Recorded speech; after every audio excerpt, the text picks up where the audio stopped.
একজন মানুষও এ পৃথিবীতে আল্লাহ পাওয়া, জান্নাতে যাওয়ার সুযোগ নেই কিতাবুল্লাহ আর রিজালুল্লাহর এই সিস্টেমকে বাদ দিয়ে। এ কারণেই প্রথম মানুষকে আল্লাহ পাক প্রশিক্ষক করে পয়গম্বর করে পাঠিয়েছেন। আমরা জানি প্রশিক্ষকের সংখ্যা ১৬ লাখের অধিক, কিন্তু তার পক্ষ থেকে গাইডের সংখ্যা মাত্র ১০৪। ১০৪ খানা কিতাব আসমান থেকে পাঠালেন, কিন্তু এই কিতাবের প্রশিক্ষক পাঠালেন ১৬ লাখের অধিক। তার মানেই হচ্ছে কিতাব যদি আগেরটা হয় তাতে সমস্যা নেই, তবে প্রশিক্ষকবিহীন শুধু কিতাব দিয়ে পৃথিবীর কোনো মানুষ আল্লাহ পেতে পারে না, জান্নাতে যেতে পারে না। এ কারণে একটা কিতাব, এটাকে নিয়েই অনেক প্রশিক্ষক এ পৃথিবীর যুগে যুগে অনেক মানুষকে আল্লাহ পাওয়ার পথ দেখিয়েছেন। আমরা প্রত্যেকেই জানি এ ধারা মুহাম্মদুর রাসূলুল্লাহ সাল্লাল্লাহু আলাইহি ওয়াসাল্লাম পর্যন্ত এসে শেষ হয়ে গেছে। কিতাব আজও আছে, কিন্তু রিজাল যাকে পাঠিয়েছিলেন উনি পৃথিবী থেকে বিদায় নিয়ে গেছেন। বড় মজার কথা হলো, অতীতের কিতাবগুলির দিকে এক নজর তাকালে যেমন অনেক দূরে দেখার দরকার নাই।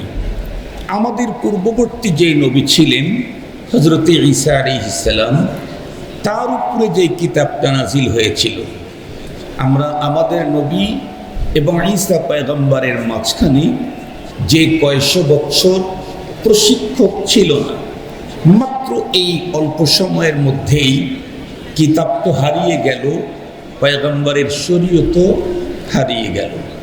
কিন্তু আমাদের নবী আমাদের থেকে অ্যাবসেন্ট ১৪০০ বছর পার হয়ে গেছে। কিতাব তো হারায় নাই, আমার নবীর শরীয়তের কিঞ্চিত একচুল পরিমাণও নষ্ট হয় নাই, হারায় নাই। কেন? অতীতের ওইগুলি শেষ হয়ে গেল, এগুলি শেষ হয় না কেন? মনে রাখবেন তার কারণ।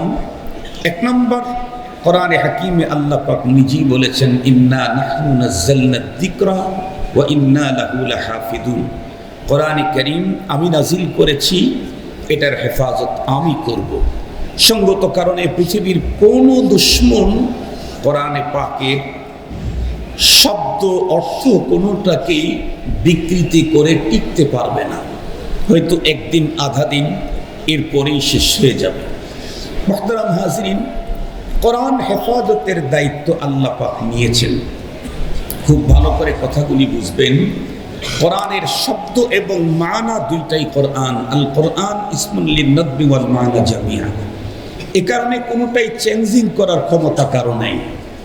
কিন্তু খুব ভালোভাবে বুঝতে হবে একটা কথা, আমাদের দেশে ধরেন আপনাদের আজকের অনুষ্ঠানে যদি কোনো অন্তর্বর্তীকালীন সরকারের কোনো একজন উপদেষ্টা আসে, আর আপনাদের অঞ্চলের কোনো একটা রাস্তা খুব বেশি খারাপ হয়ে গেছে, যান চলাচল একেবারেই অসম্ভব, সমস্ত মানুষ মিলেই যদি তার কাছে ওই রাস্তাকে মেরামতের আবেদন করেন, উনি স্বাচ্ছন্দ্যে যদি এই হাজার জনতার উপস্থিতিতে ওয়াদা দেন, 2 মাসের মধ্যে আমি আপনাদের রাস্তা ঠিক করে দিচ্ছি, জিম্মাদারি নিলাম, তার মানে কি আগামীকাল থেকে উনি কোদাল নিয়ে রাস্তায় নেমে পড়বেন? কি তার মানে কি উনি পরের দিন থেকে ইট ভাঙা শুরু করবেন? তার কি অর্থ? তার অর্থ হলো উনি ওনার টাকা দিয়ে, পয়সা দিয়ে, প্ল্যান দিয়ে, যাকে দিয়ে উন্নত রাস্তা তৈরি হয়, এই জাতীয় লোক উনি নিয়োগ দিয়ে রাস্তা সুন্দর করে দিবেন। রব্বুল আলামিন কোরআনে পাক নাজিল করেছেন, হেফাজতের দায়িত্ব উনি নিয়েছেন। তসলিমার মতো কেউ যদি দুনিয়াতে এসে কোরআনে পাকের বিরুদ্ধে কোনো কথা বলে, রব তখন কি নিজে এসে স্লোগান দিবেন? কথা বলেন। রাসূলুল্লাহ সাল্লাল্লাহু আলাইহি ওয়াসাল্লামের ইজ্জত সম্মানের উপরে কেউ যদি আঘাত করে, তাহলে রব এসে স্লোগান দিবেন? না। স্লোগান দেওয়ার লোক উনি তৈরি করে রাখবেন, রেডি করে রাখবেন। তো কিয়ামত পর্যন্ত এই ধারাকে টিকে রাখার জন্য মূল জিম্মাদারি কাদেরকে দেওয়া যায়? রাসূল করিম সাল্লাল্লাহু আলাইহি ওয়াসাল্লামকে দিয়ে আল্লাহ পাক জিম্মাদারের ঘোষণা করাইছেন।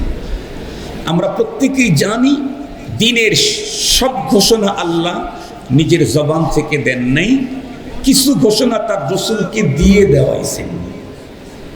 যে ঘোষণাগুলি ডিরেক্ট আল্লাহর জবান থেকে এসেছে সেটা কোরআনে কারীম। নবীজি বলেন তাবাররাক বিল কোরআন ফাইন্নাহু কালামুল্লাহি ওয়া খারাজা, সেটা হলো কোরআন। আর অনেক ঘোষণা এমন আছে যে ঘোষণাগুলি আল্লাহ দেওয়াইছেন, কিন্তু জবান কাটটা ব্যবহার করেছেন রাসূলুল্লাহ। ঘোষণা দিয়েছেন নবীজি, কিন্তু দেওয়াইছেন কে? আল্লাহ। সেইগুলোই হলো হাদিস শরীফ। হাদিসে পাকের ভিতরে রাসূল করিম সাল্লাল্লাহু আলাইহি ওয়াসাল্লাম বলেন আল উলামা ওয়ারাসাতুল আম্বিয়া, উলামায়ে কেরাম সমস্ত নবীগণের ওয়ারিস। খুব ভালো করে বুঝবেন, উলামায়ে কেরাম সমস্ত নবীগণের ওয়ারিস। আমাদের বাংলাদেশে অনেক মানুষ আছে সুশীল, সাধু, শিক্ষিত, ভদ্র, অনেক বড় গবেষক, তথ্যবিদ।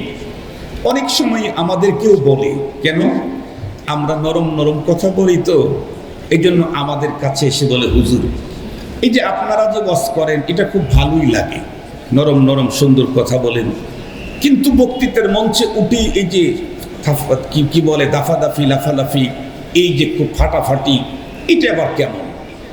তো আমরা অনেক সময় তাদেরকে বলি যে দেখেন আমাদের শেষ নবীজি আমাদেরকে বলে গেছেন আমাদের ব্যাপারে আল উলামা ওয়ারাসাতুল আম্বিয়া। এই যুগের উলামায়ে কেরাম সমস্ত নবীগণের ওয়ারিস। নবীগণ তো দুই রকমেরই ছিলেন, নরম এবং গরম। তার মধ্যে মূসা আলাইহিস সালাম তো একেবারেই নরম ছিলেন, আজরাইল আলাইহিস সালামকে থাপ্পড় দিয়েছেন, আর একজনকে চড় লাগাইছে, চড়েই মারা গেছে। যেই লোকের চড়ে মানুষ মরে ওই লোকের বক্সিনে কি হবে বলেন তো দেখি? যেই লোকের চড়েই মানুষ মারা যায় ওই লোকের বক্সিং খেলে কি হবে? হযরত মূসা আলাইহিস সালাম টোটাল আগু, মানে পুরাটাই গরম গরম। তো এই উম্মতের উলামায়ে কেরাম সমস্ত নবীদের ওয়ারিস। সঙ্গত কারণে নরমও থাকবে মূসা আলাইহিস সালামের মতো, গরমও থাকবে। এই বিরাসতের ঘোষণা কে দিয়ে গেছেন? মুহাম্মাদুর রাসূলুল্লাহ সাল্লাল্লাহু আলাইহি ওয়াসাল্লাম। আমি সেদিকে যেতে চাই না। তাহলে উলামায়ে কেরাম কিয়ামত পর্যন্ত সমস্ত নবীগণের ওয়ারিস। নবীগণ দুনিয়াতে দ্বীনের যেই কাজ যেভাবে করেছেন সেই কাজগুলি উলামায়ে কেরাম করবেন।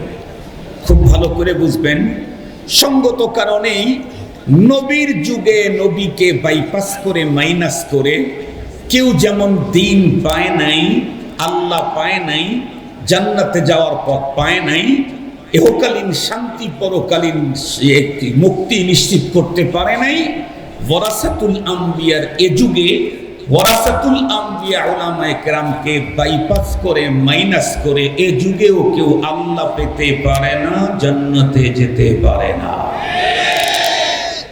সঙ্গত কারণেই উলামায়ে কেরামের মাকাম যদি আমরা বুঝতে না পারি, তাদের সাথে যদি আমাদের সম্পর্কটা ওই মানের খারাপ হয়, তাহলে আমি আমার পরবর্তী নসলের ধ্বংস অনিবার্য।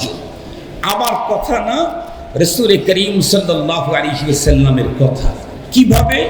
আমার বয়ানের শেষে আমি এই কথা ওই কথা আপনাদেরকে মিলিয়ে দেব। এটা আমার কথা না, এটা পয়গম্বরের কথা, আর পয়গম্বরের কথা আল্লাহর কথা। মুহতারাম হাজিরিন, খুব ভালো করে কথাগুলি বুঝবেন। মাকামে উলামার উপরে আলোচনা এজন্য দরকার, কারণ যতক্ষণ পর্যন্ত একজন মানুষ আর একজনকে না চিনে ততক্ষণ পর্যন্ত তাকে সম্মান কেউ করতে চায় না। সহজে একটা মিসাল দিলে বুঝবেন। ধরেন আপনাদের খুলনা বিভাগের কোনো একেবারে প্রত্যন্ত অঞ্চল গ্রাম আছে, একটা একেবারে আগের মতোই গ্রাম। ওই গ্রাম 2-3 গ্রামের ভিতরে বাজার টাজারই নাই। একটা গ্রামের টার্নিং পয়েন্টে বটগাছের নিচে একটা ছোট্ট চাষতল আছে। সেই চাষতলে মানুষ চাটা খায়। গ্রামের চা, শহরের চা না। চার দামও কম, 5 টাকা দিলেই চা পাওয়া যায়। আমাদের বাংলাদেশের বর্তমান সরকারের, অন্তর্বর্তীকালীন সরকারের প্রধান যিনি, ডক্টর ইউনূস, উনি ওই জায়গায় গেছেন সিভিলে, কেউ তাকে চিনে না। উনি সারা দুনিয়ার সবার হলো স্যার, আমেরিকায় গেলেও তারে স্যার বলে, কানাডায় গেলেও স্যার বলে, লন্ডনে গেলেও স্যার বলে। জাগতিক দিক থেকে সে সারা দুনিয়ার মানুষেরই স্যার, সবাই তার স্যার বলে। কিন্তু এ দেশের অন্তর্বর্তীকালীন সরকারের প্রধান হওয়ার পরেও ওই গ্রামের মানুষ তারা চিনে না। খুব ভালো করে বুঝবেন, উনি চলতে চলতে টায়ার্ড হয়ে গেছে, ভাবলেন যে একটা চা খেলে কিছুটা হলেও শরীরের ভিতরে একটা সতেজতা আসবে। এ কারণে ওখানে বললেন, ভাই আমার একটা চা দাও। চাও তো গ্রামীণ চা, রাজধানীর চা তো আর না। গ্রামের চা মানে কি, একটু লিকার দিছে আর একটু বেশি করে চিনি দিলেই চা, চিনি কম হলেই চা খারাপ। এটা হলো গ্রামের চা। চিনি বেশি দিলেই চা বড় সুন্দর, এটা হলো গ্রামীণ চার বৈশিষ্ট্য। তো এই জাতীয় একটা চা উনি নিয়েছেন। বসার তেমন কোনো জায়গা নেই। আমাদের সিরাজগঞ্জে বাঁশ এরকম করে করে এভাবে বসায় দেয়, ওইটাকে আমরা সিরাজগঞ্জে মাচাল বলি। মাচাল, আপনারা কি মাচা বলেন না মাচাল বলেন? মাচা, মাচা চিনেন? এই মাচা বানায় রাখছে এই কি বলে বাঁশ দিয়ে, ওর উপরে 2-3 জন বসে বসে চা খাচ্ছে। তো এক অন্তর্বর্তীকালীন সরকারের প্রধান উনি ওখানে গিয়ে দেখলেন তুলনামূলক সবচাইতে বয়সে কম এই ছেলেটা। তো তাকে বললেন, বাবু একটু প্লিজ আমি একটু বসে চা খেতে চাইলাম। এখনকার বাবুরা তো বাবু নাই, এখনকার ছেলেরা মুরব্বীদের চাইতেও মুরব্বীদেরও মুরব্বী। বিশ্বাস করেন তো? আওয়াজ করেন না কেন? এখনকার ছেলেরা মুরব্বীদের মুরব্বী। ছেলেরা মুরব্বীদের মুরব্বী হলে এটি খুব ভয়ঙ্কর লক্ষণ, এটা ভালো লক্ষণ না। ওই ছেলে তখন উত্তর দিল, আরে বাবা, আপনি চা খাওয়ার জন্য বসতে চাচ্ছেন, আমারও তো চা আছে, এতটুকু আপনার জ্ঞানও নেই। উনি জ্ঞান দিচ্ছেন, আমি সেদিকে যাব না, কথা লম্বা হয়ে যাবে। আল্লাহর বান্দা চুপ করে দাঁড়ায় রইলেন। ঠিক আছে, কিছুক্ষণ পরে চা খাওয়া হলে তাকে বসতে দিলেন। এখন বলেন তো দেখি, অন্তর্বর্তীকালীন সরকারের প্রধান মাচালের উপরে বসতে চাইল, এক বালক তার উপরে চেতে গেল। এটা কি চিনার কারণে না চিনার কারণে? না চিনার কারণে। কিছুক্ষণ পরেই চতুর্দিক থেকে র্যাবের গাড়ি, পুলিশের গাড়ি, বিজিবির গাড়ি, সিআইডির গাড়ি, ডিএসবির গাড়ি, এনএসআই এর গাড়ি, তারপরে ডিজিএফআই এর গাড়ি চতুর্দিক থেকে ঢুকে পড়ল। সব কি ব্যাপারটা কি বলতেছে, আমাদের স্যার এখানে আসছে, আমরা জানতে পারলাম। হুলস্থুল শুরু হয়ে গেল। এরপরে উপস্থিত সবাই জানতে পারলো ইনি অন্তর্বর্তীকালীন সরকার প্রধান। এখন বলেন তো দেখি, মাসালে কি ওনার জায়গা হবে? এখন আর হবে না। এখন তাকে বসার জন্য পুরা গ্রামের সবচেয়ে দামি চেয়ার আনতে চাবে। আর একদল বলবে, না, স্যারকে এখানে বসতেই দেওয়া যাবে। তো কোথায় নিয়ে যাও? সবচেয়ে দামি বাড়ি, লন্ডন ডিজাইনের ক্যাটাগরিতে যে বাড়ি বানানো হয়েছে সেই বাড়িতে নিয়ে যাও। কেউ তার পিছনে যাবে, কেউ তার সামনে যাবে, কেউ তার পাশে থাকবে, কেউ তার জুতা সোজা করবে। কেন? এখন তার পরিচয় পেয়েছে।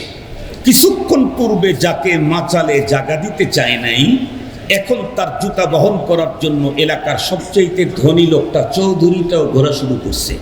সত্যিকার অর্থে ওলামায়ে কেরামের মাকাম যদি এদেশে তারা বুঝতে পারে, তাহলে এদেশের প্রেসিডেন্ট আলেমের জুতা সোজা করার জন্য সিরিয়াল দিবে। চিনে না দেখেই জানে না যে আলেম এটা কি জিনিস। আলেম এটা কি জিনিস, এর পাওয়ার, এর চেয়ার, এর মর্যাদা, এর মাকাম, এর রুতবা কোথায়, এটা জানে না। তো এ কারণেই সাধারণ লোকেরা পর্যন্ত আলেমের বিরুদ্ধে কলম লেখে, সাধারণ লোক আলেমের বিরুদ্ধে কথা বলে, সাধারণ লোক আলেমের সাথে খারাপ আচরণ করে। সত্যিকারই যদি ইমানদার যদি বুঝতো, জানতো, তাহলে আলেমের জুতা সোজা করার জন্য সিরিয়াল দিত। পৃথিবীর অতীতের ইতিহাসে দিয়েছে না দেয় নাই? কথা বলেন না কেন? দিয়েছে না দেয় নাই? নতুন কিছু বলছি কি? নতুন কিছু বলি নাই, বরং পৃথিবীর ইতিহাসে অতীতে দিয়েছে, এখনো দিচ্ছে, কিয়ামত পর্যন্ত দিবে। যতদিন পর্যন্ত দিবে ততদিন পর্যন্তই এই পৃথিবীতে আলেম তৈরি হবে। আর যতদিন পর্যন্ত আলেম থাকবে ততদিন পর্যন্ত পৃথিবীর এই ডেকোরেশন ঠিক থাকবে। যখন আলেম নাই হয়ে যাবে তখন সূর্য পাগল হবে, চন্দ্র পাগল হবে, পাহাড় তখন ছুটাছুটি করতে থাকবে, জমিন তখন ধসে যাবে, মহাপ্রলয় তখন প্রতিষ্ঠিত হবে। এই জন্য মুহতারাম হাজরিন, আমার আজকের আলোচনা মাকামে উলামা, এই বিষয়টা নিয়ে আলোচনা করার শুরুতেই আপনাদেরকে প্রথমেই জানিয়ে দিচ্ছি, উলামায়ে কেরামের মাকাম এত উঁচু যে উলামায়ে কেরামের মাকামের বর্ণনা আল্লাহ পাক কখনো তার রসুলকে দিয়ে করাইলেন যে আপনি এটা বলেন আলেমের ব্যাপারে, আপনি এটা বলেন আলেমের এই মর্যাদা, আপনি এটা বলেন আলেমের এই মর্যাদা। হাদিস স্কুলে দেখেন আছে, তার রসুলকে দিয়ে বলাইতেছেন, এর মাঝে মাঝে আল্লাহ নিজেও আবার বলতেছেন, আল্লাহু আকবার বলবেন। তার রসুলকে দিয়ে বলাচ্ছেন, এরপরে আবার উনিও বলতেছেন। তাহলে বুঝেন মর্যাদাটা কত উঁচায়। আল্লাহ পাকের রসুল সাল্লাল্লাহু আলাইহি ওয়াসাল্লামকে দিয়ে আল্লাহ পাক কি বলাইলেন? আমি যেই হাদিসটা আজকে পড়েছি সেই হাদিস আল্লাহ পাকের রসুল বলেন, উবুদু আলিমান আও মুতাআল্লিমান আও মুহিব্বা আও মুস্তামিআ ওয়ালা তাকুনিল খামিসু ফাতাহলি। নবীজি বললেন যে তোমরা সব আলেম হয়ে যাও, যদি এটা না হও তাহলে তালিবুল ইলম হও, যদি এটা না পারো তাহলে মুহাব্বতকারী হও। কাকে? আলেমকে। যদি এটাও না হও তাহলে আলেমের কথা শ্রবণকারী হও। খবরদার এর বাইরের কোনো গ্রুপে ঢুকে থেকো না, তাইলে কিন্তু তুমি নিশ্চিত ধ্বংস হয়ে যাবে। আমি জিজ্ঞেস করতে চাই, যে চারটার কথা বলছেন সবগুলা কিন্তু ওলামা কেন্দ্রিক। কোন আলিম? এটা তো আলেম। আও মুতাআল্লিম, মুতাআল্লিম যে সে কার কাছে যাবে? আলেমের কাছে। মুহিব্বান, মুহাব্বতকারী, কাকে মুহাব্বতকারী? আলেমকে। আও মুস্তামিআন, কথা শোনো, কার কথা? তাহলে চারটা বলেছেন, কিন্তু চারটা মিললে মূলত একটাই, সেটা হলো আলেম। কথা বলেন না কেন ভাইজান? চারটা বলেছেন, চার কাতার, কিন্তু চার কাতারের মূলে কেটা? চার কাতারের মূলে হলো আলেম। আলেম হও, না হয় আলেমের ছাত্র হও, না হয় আলেমের মুহাব্বতকারী হও, না হয় আলেমের কথা শ্রবণকারী হও। তার মানে ওই যে বলেছিলাম যে নবীর যুগে নবীকে বাইপাস করে যেমন কেউ আল্লাহ পায় নাই, জান্নাতে যায় নাই, নায়েবে নবীর এই যুগে নায়েবে নবী উলামায়ে কেরামদেরকে বাইপাস করে, মাইনাস করে কেউ তার নিজের ধ্বংস থেকে মুক্তি পাওয়ার পথ নাই। এটা রাসূল করিম সাল্লাল্লাহু আলাইহি ওয়াসাল্লামের এক হাদিস। এটা তো আল্লাহ পাক তার রাসূলকে দিয়ে বললেন। আল্লাহ নিজে কি বললেন? আল্লাহ কোরআনে হাকিমের একখানা আয়াতে কারিমার অংশ আমি তেলাওয়াত করেছি, সূরা মুজাদালা 11 নম্বর আয়াত। এই আয়াতের অর্ধেক, শেষের অর্ধেকটুকু আমি পড়েছি। এই আয়াতে আল্লাহ তাআলা বলেন, ইয়ারফাইল্লাহুল্লাযীনা আমানু মিনকুম ওয়াল্লাযীনা উতুল ইলমা দারাজাত। এই পৃথিবীতে যত মানুষ আল্লাহ পাক তৈরি করেছেন, এর মধ্যে সবচেয়ে মর্যাদায় উঁচা হলো ইমানদার। বর্তমান পৃথিবীতে মানুষ 800 কোটি। 800 কোটি মানুষের মধ্যে ইমানদার 1/4%, 4 ভাগের 1 ভাগ, 200 কোটি। 800 কোটি মানুষের মধ্যে যারা ইমানদার, তাদের মর্যাদা, তাদের মাকাম অনেক উঁচু। কত উঁচু? আল্লাহ পাক রব্বুল আলামিন কোরআনে হাকিম আল্লাহ তাআলা নিজেই বলেন, আল্লাহু ওয়ালিয়ুল্লাযীনা আমানু। কত উঁচু? আল্লাহ পাক বলেন, আল্লাহ গার্ডিয়ান এই পৃথিবীর কাদের? যারা ইমানদার তাদের।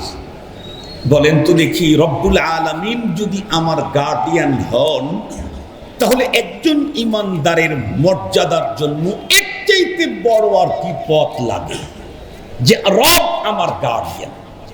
আপনাদেরকে বিষয়টা আরো ভালো করে বুঝবার জন্য, একটু সূক্ষ্ম হচ্ছে কথাটা, এটা মোটা করে বুঝবার জন্য বাংলাদেশের একটা ঘটনা বলি, তাহলে খুব ভালো বুঝবেন। আমাদের বিগত পতিত সরকারের সময় বাংলাদেশের অনেক বড় বড় মন্ত্রী, এমপি ছিল, এবং তারা অনেক বড় বড় বুজুর্গ আল্লাহওয়ালাও ছিল। তার মধ্যে একজন তো প্রতি রাত্রে 70 থেকে 80 রাকাত তাহাজ্জুদের নামাজ পড়তো। এরকম একজন ছিল না? মনে আছে আপনাদের? এই এই এই ওই দিকের কথা বলতেছি আমি, ওই দিকের কথা বলতেছি।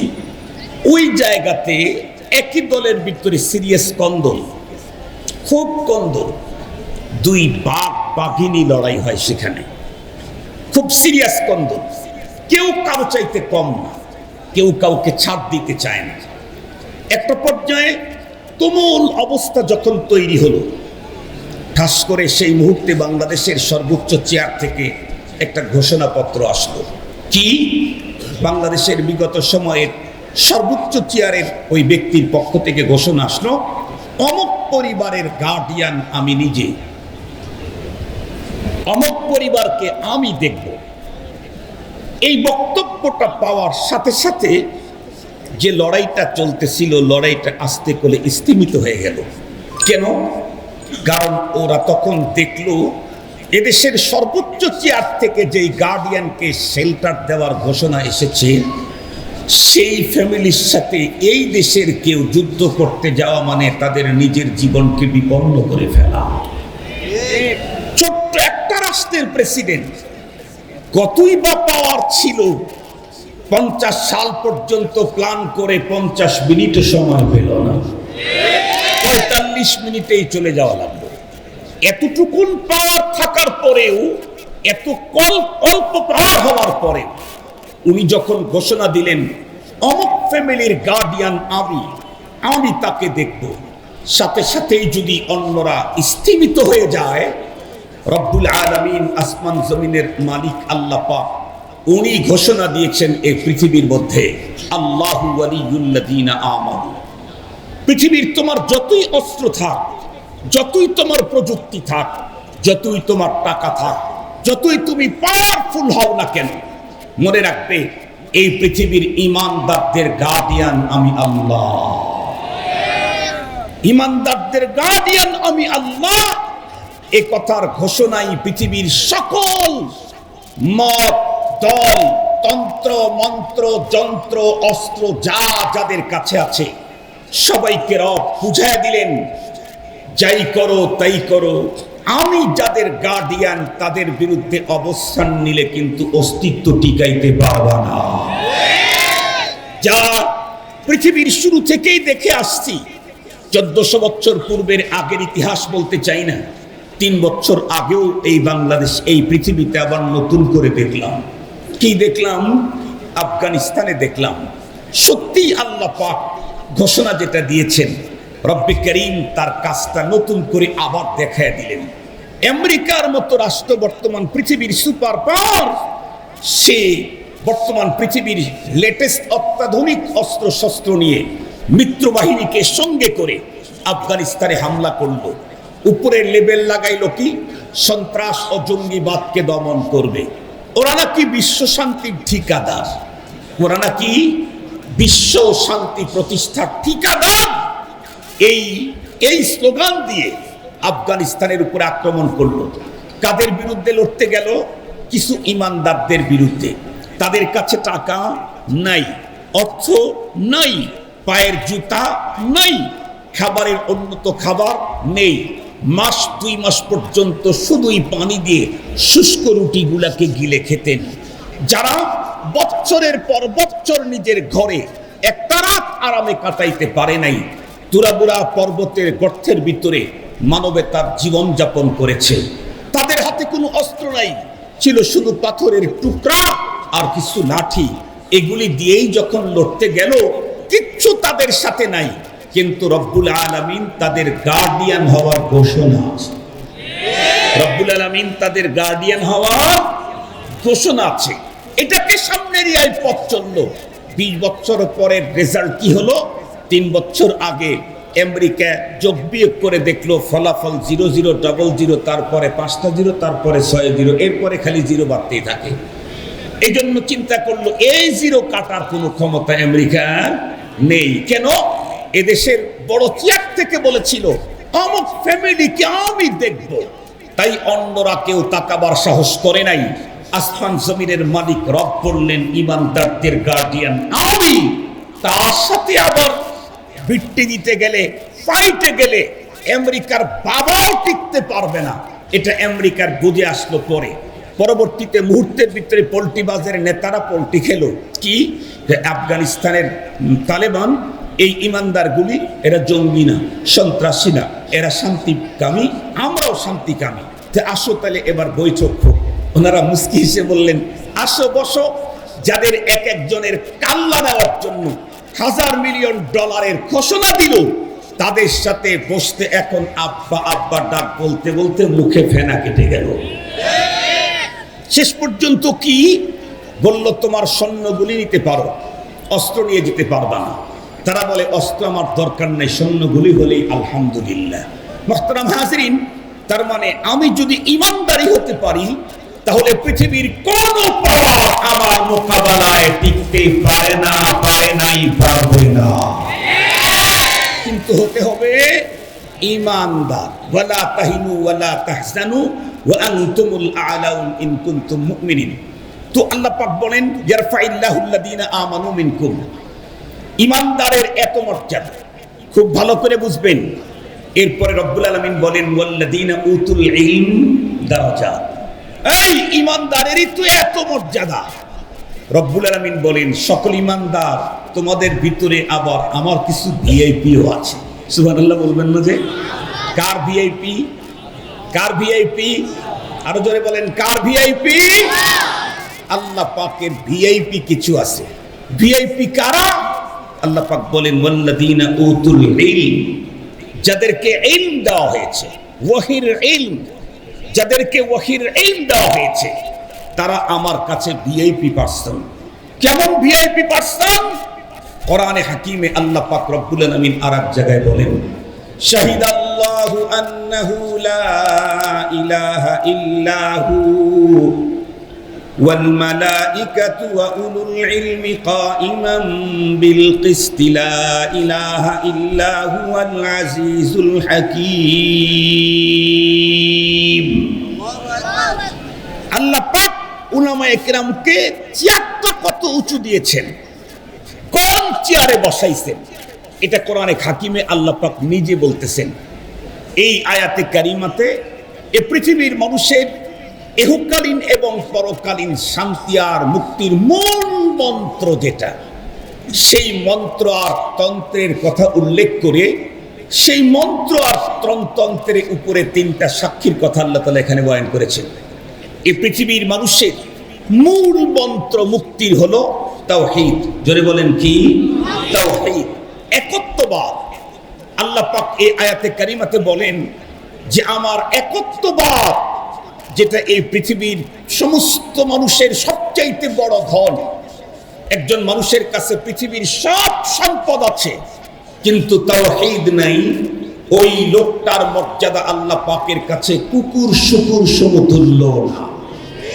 আর একজন মানুষের কাছে কিচ্ছু নাই, কিন্তু তাওহীদে খালিস তার কাছে আছে, পিওর তাওহীদ তার কাছে আছে, পিওর তাওহীদ তার কাছে আছে।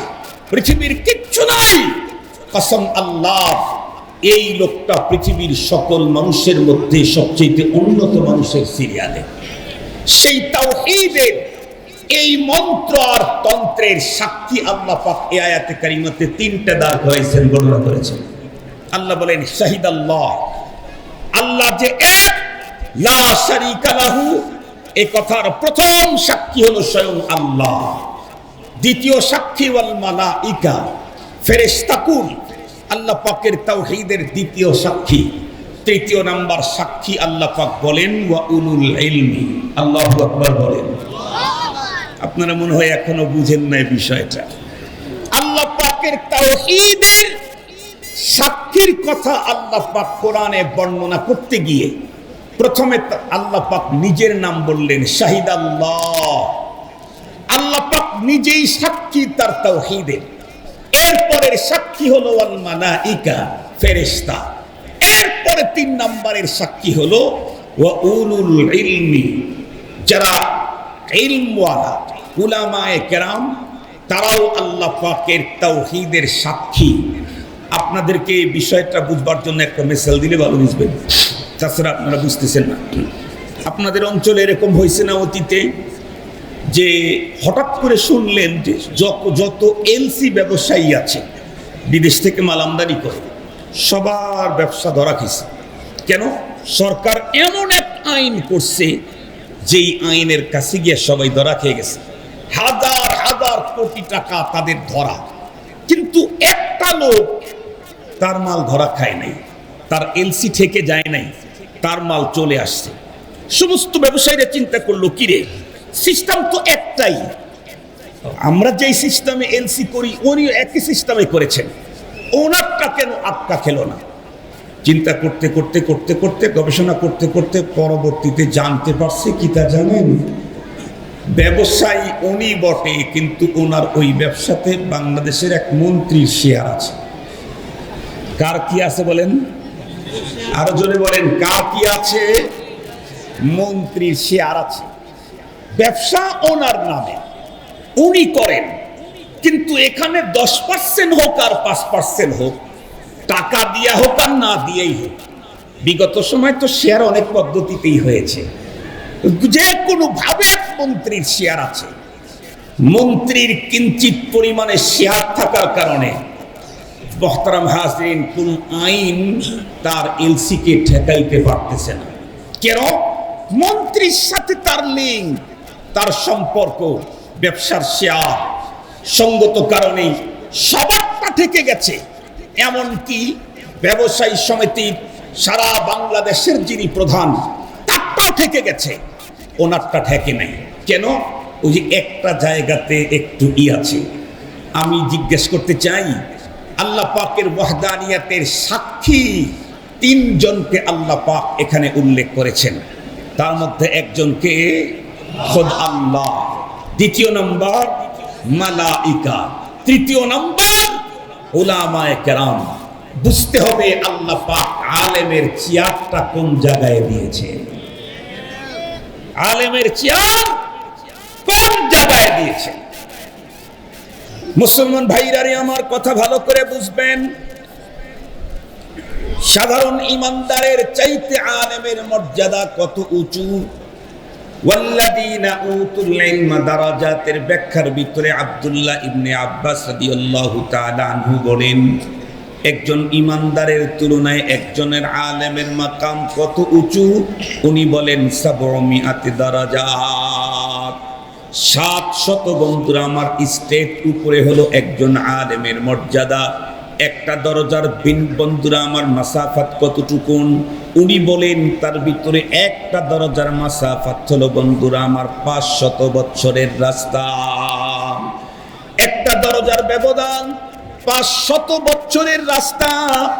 এই রকমের 700 দরজা উপরে হলো একজন ইমানদারের উপরে আল্লাহ পাক রব্বুল আলামিন একজন আলেমের মাকামকে দাঁড় করায় দিয়েছেন। শুধু কি তাই না, বরং রব্বে করিম কোরআনে হাকিমের ভিতরে আরো স্পষ্ট বর্ণনা করেছেন, ইন্নামা ইয়াখশাল্লাহা মিন ইবাদিহিল উলামা। এই পৃথিবীর যত ইমানদার আছে প্রত্যেকের অন্তরেই তো আল্লাহ পাকের ভয় আছেই আছে। আল্লাহর ভয় যার অন্তরে নাই সে কখনো মুমিন হতে পারে না। কিন্তু তাদের অন্তরে যে ভয়টুকুন আছে, এই ভয়টুকুন এতটুকুন যেগুলি উল্লেখ করার মতো না। উল্লেখযোগ্য আল্লাহ পাকের খাসিয়ত কাদের অন্তরে আছে? আল্লাহ পাক বলেন, ইন্নামা ইয়াখশাল্লাহা মিন ইবাদিহিল উলামা। আল্লাহ পাককে তো যথাযথ ভয় করার মতো ভয় করে হলো উলামায়ে কেরাম। উলামায়ে কেরামের অন্তরে আল্লাহর ভয় এত বেশি হলো কেন? আল্লাহর পয়গম্বর স্পষ্ট বলে দিয়েছেন, আনা আতকাকুম বিল্লাহি ওয়া আখশাকুম, আমি তোমাদের ভিতরে সবচাইতে বেশি আল্লাহ পাককে ভয় পাই। কেন? লিআন্নী আ'লামুকুম বিল্লাহ, তোমাদের সবচাইতে বেশি আমি আল্লাহর মারিফত অন্তরে আমার বেশি আছে। আল্লাহ পাককে আমি যেইভাবে চিনি তোমরা কেউ সেইভাবে চিনো না। এ কারণে আমার তাকওয়ার মতো তোমাদের তাকওয়া কোনোদিন হতে পারে না, আমার খাসিয়াতের মতো তোমাদের খাসিয়াত কোনোদিন হতে পারে না। কারণ রব্বুল আলামিনকে আমি যেইভাবে চিনি সেইভাবে তোমরা কেউ চিনো না, চিনতে পারো না। পৃথিবীর সমস্ত মাঝে মাঝেই তো বলি, আমাদের সমস্ত নবীগণ আমাদেরকে জান্নাত জাহান্নামের ওয়াজ করেছেন বন্ধুরা আমার, না দেখে। আর আমার পয়গম্বর জান্নাত জাহান্নামের ওয়াজ করেছেন নিজের চোখে দেখে এসে। আমার পয়গম্বরের রুতবা নিজের চোখে জান্নাত দেখেছেন মেরাজের রাত্রে, জাহান্নাম দেখেছেন মেরাজের রাত্রে। আল্লাহ পাকের সাথে মোলাকাত হয়েছে মেরাজের রাত্রে, আল্লাহ পাকের সাথে মোলাকাত হয়েছে। কেমন? ফাদানা ফাতাদাল্লা ফাকানা কাবা কাউসাইনি আও আদনা। এক বর্ণনায় এসেছে রব তার প্রিয় হাবিবের এত কাছাকাছি। আমরা যেমন অনেক সময় বুঝবার জন্য বলতেছি, মূলত হাকিকি কথা তো এরকম না, এটা বুঝবার জন্য জাস্ট ফর একটা মিসাল। আমি অনেক সময় আমার মুসল্লিদেরকে বলি যে আমরা মিসাল দিলেও আপনারা বুঝেন না। মিসাল আপনারাও তো বলেন মিসাল, আরে অমুক বাঘের বাচ্চা, যারে বাঘের বাচ্চা বলছেন ওর চেহারাটা কি বাঘের মতো? ওর চোখগুলি বাঘের মতো, ওর পাগুলি বাঘের মতো, ওর বডির লোমগুলি বাঘের মতো। কথা বলেন না কেন? কথা বলেন না কেন? ওর লেজটা বাঘের মতো। আরো জোরে বলেন, লেজই তো নাই, কানও তো বাঘের মতো না, চোখও তো বাঘের মতো না, বডিটাও তো বাঘের মতো না, স্কিনটাও বাঘের মতো না, লোমগুলি বাঘের মতো না, ফিটনেসটা বাঘের মতো না, উচ্চতা বাঘের মতো না, হাঁটা চলা বাঘের মতো না, খাওয়া দাওয়া বাঘের মতো না, রুচিও বাঘের মতো না। তো কোনো দিক দিয়ে মিল নাই, বাঘের মতো বললেন কেমনি? এক দিক দিয়ে বলা হয়েছে, সেটা হলো সাহসিকতার দিক থেকে। তাহলে এটাই তো স্বাভাবিক, মেসাল তো একদিক দিয়ে হয়, তো হুজুররা মেসাল দিয়েছে একদিকে, আপনি আর তিন দিকে ঘুরান কেন? হুজুর তো বুঝাইতে চাইছে একদিকে, আপনি আর তিন দিকে ঘুরাইলেন কেন?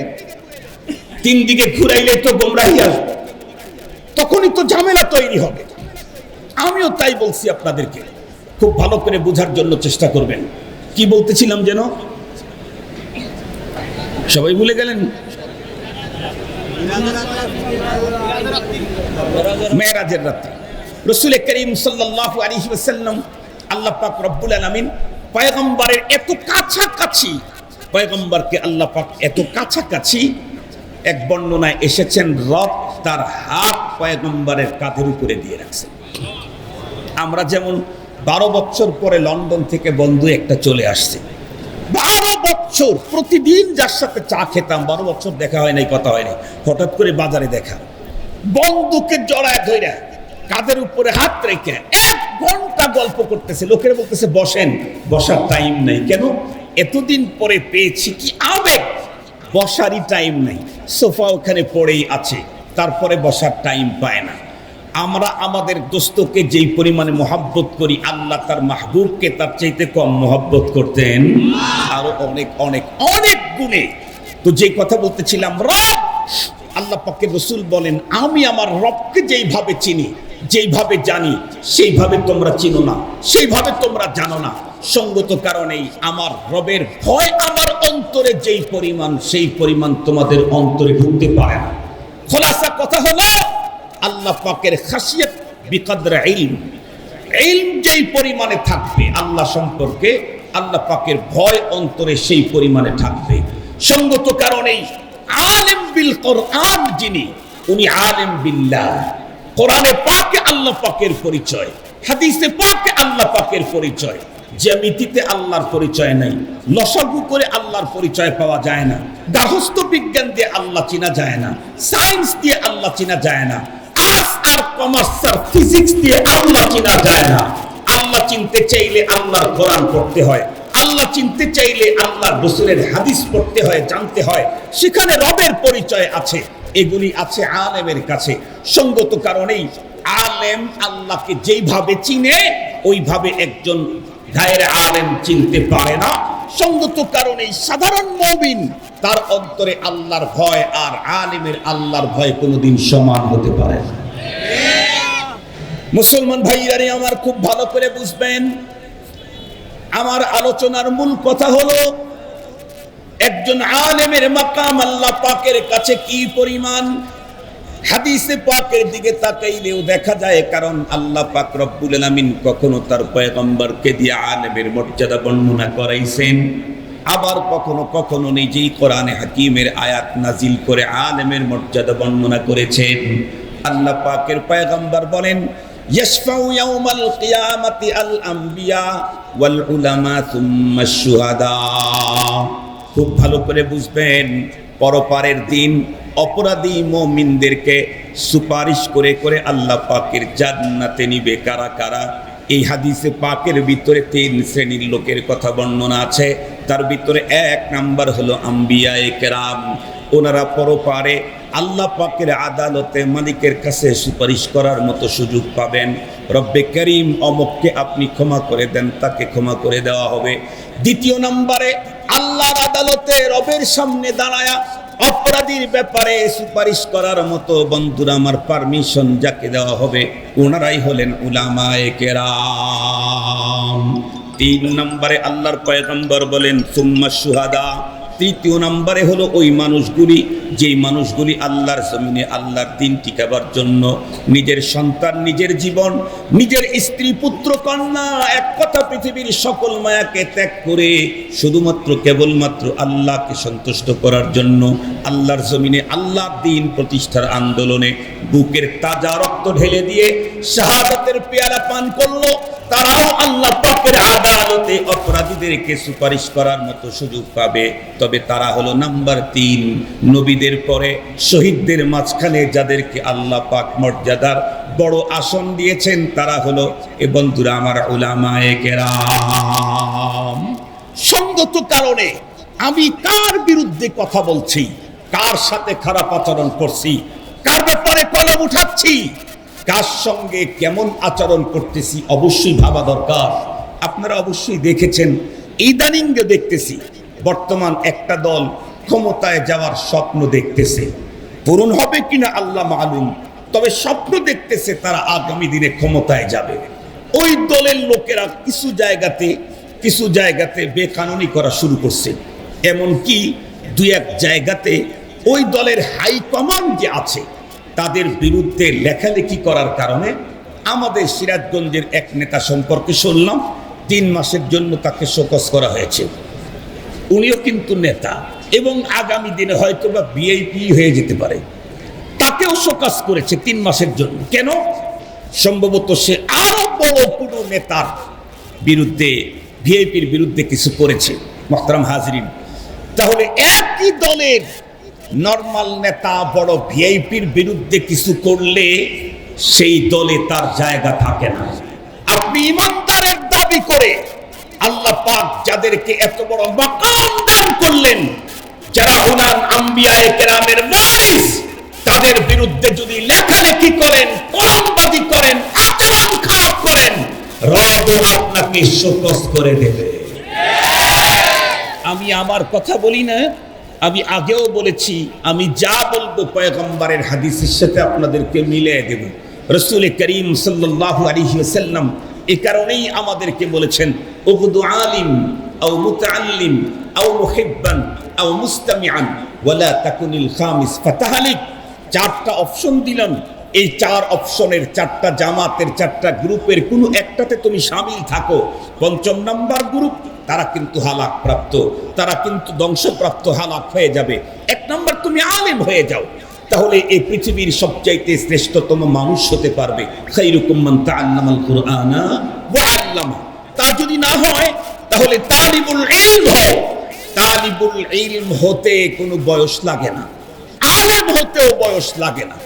আমাদের এটা মানসিকতার প্রবলেম। কারণ নবীজির কাছে এসে সর্বপ্রথম কালিমা পড়ে মুসলমান হয়েছেন 90 বছরের এক বুড়ো মানুষ, 80 বছরের এক বুড়ো মানুষ। তারপরেও শিখতে শিখতে সে তো আলেমে দ্বীন হয়ে গেছেন, শরীয়তের বড় জ্ঞানী হয়ে গেছেন। আমি কেন হতে পারবো না? তালিবুল ইলম তো হইতেই পারি। আমার বয়ানের আগেই এক বয়স্ক শিক্ষার্থী, কোরআনের শিক্ষার্থী, উনি তার অভিব্যক্তি পেশ করলেন। ঢাকা শহরের এখন অলিতে গলিতে অহরহ ডজন ডজন নৈশ মাদ্রাসা হয়েছে, বয়স্কদের মাদ্রাসা।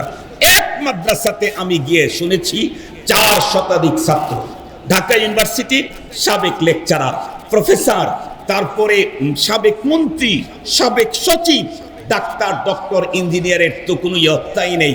আলহামদুলিল্লাহ, তারা তালিবুল ইলমের, তালিবুল কোরআনের খাতার ভিতরে নাম লিখিয়ে দিয়েছে। সুযোগ আমাদের মৃত্যু পর্যন্তই আছে। ওয়াক্তু তালিম মিনাল মাহদি ইলাল লাহাদ। কেউ যদি বলে আমার সময় নেই, পারতেছি না, ঝামেলা, সমস্যা, নবীজি বললেন তারপরেও তোমাকে মুক্ত করার জন্য আর একটা অপশন, আও মুহিব্বা, তুমি মোহাব্বতকারী হও।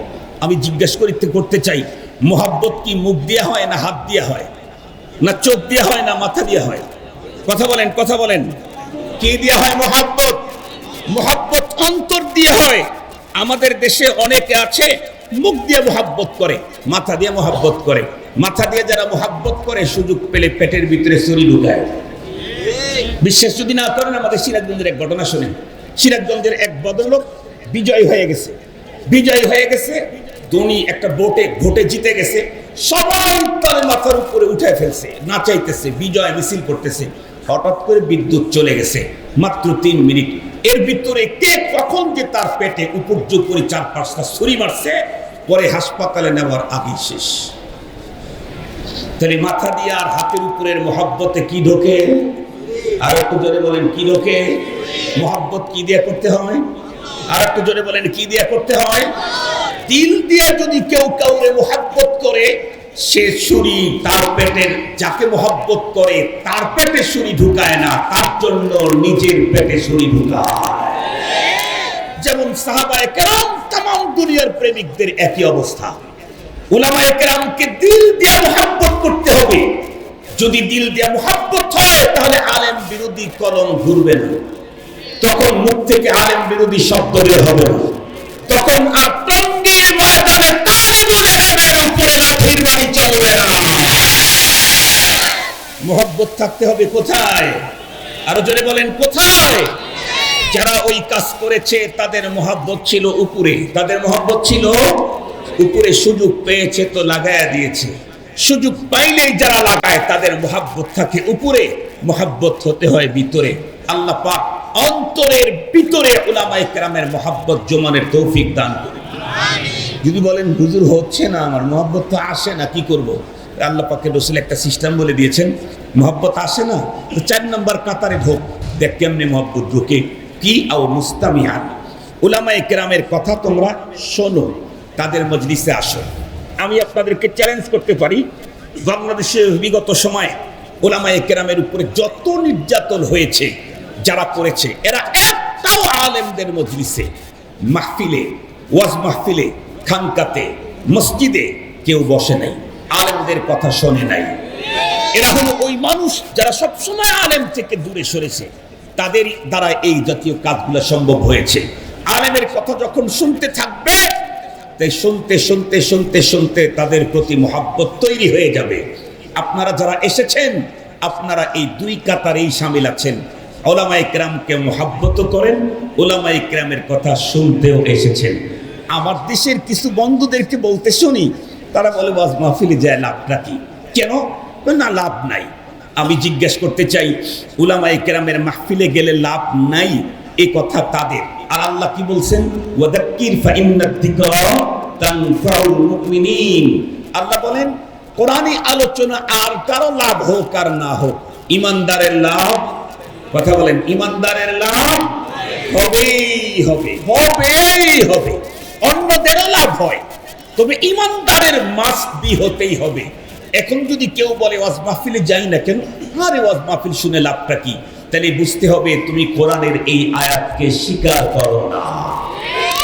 কোরআনের এই আয়াত যে অস্বীকার করে, সে যদি কাবা শরীফের ইমাম হয়, তাকে মুমিন বলার কোনো সুযোগ নাই। কাবা শরীফের খাদেম হইলেও মুমিন বলার সুযোগ নাই।